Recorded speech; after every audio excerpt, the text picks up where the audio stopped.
The Proteas Netball team has been in camp at the Stellenbosch Academy of Sports for the last 2 weeks.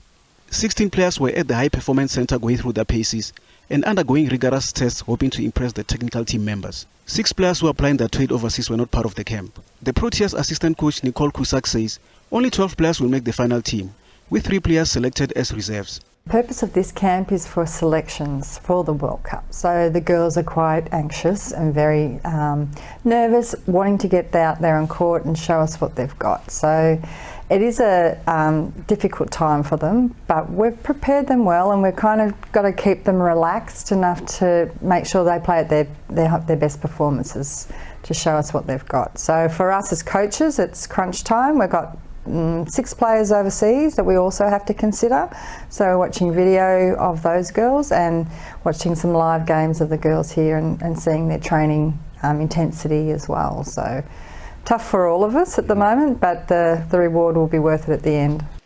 The Australian Cusack and the compatriot and head coach Noma Plama were brought back to the team after a disappointing showing at the Commonwealth Games in Birmingham last year. The Australian pair guided the team to a 4th position at the previous World Cup in England 4 years ago. Cusack says the team is slowly finding its feet again after going through a bad patch last year. We lost to Australia by 2 goals, which could have put us in the gold medal match. So we are very close, or we were very close.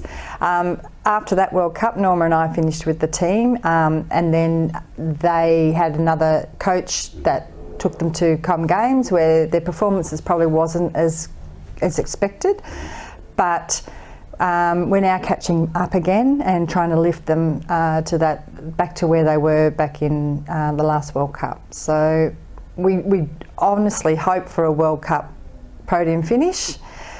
Where we sit with that, we've just got to plug it away one game at a time, as they say, and just work hard at each game. And we are there. We are very close to each of these top teams, so it can be done. The Australian says they are also looking beyond the World Cup, with some of the younger players brought to the camp to learn from the experienced players. Definite improvements. You can see the intensity of the players and their skills. And we've got a bigger squad at the moment. We've got some development players in there that have lifted as well. Even some, because we've got 6 overseas, we've still had to invite a couple extra training players in. And even they've lifted as well. So we feel like we're doing the development also on top of lifting our own players in our squad. So when the girls come in, the intensity does lift, and you can see their skills really lift as well. The Proteas are in a tough pool that also includes higher-ranked Jamaica, Wales and Sri Lanka.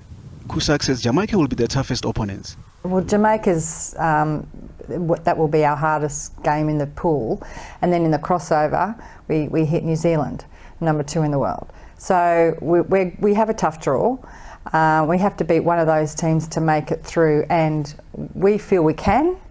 We've got to get that believability in the players to know that they can do it, and on the day anything can happen. So we're aiming to beat those 2 teams, both of them preferably, and we think it's possible that we can, but we just have to work hard at it.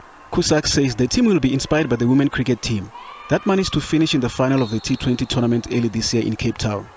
It is to see that they actually got to the silver medal, the gold medal playoff. So it is definitely something that the girls are aware of and see and support other teams, not just like women's teams, it's the men's team. Seeing any of the South African teams perform and do well, they're always like congratulating and backing them, and yeah, it's always good to see that, and it does inspire. The Proteas managed the podium finish when they claimed bronze in 1967 and silver in 1995. Vincent Situra, SABC News.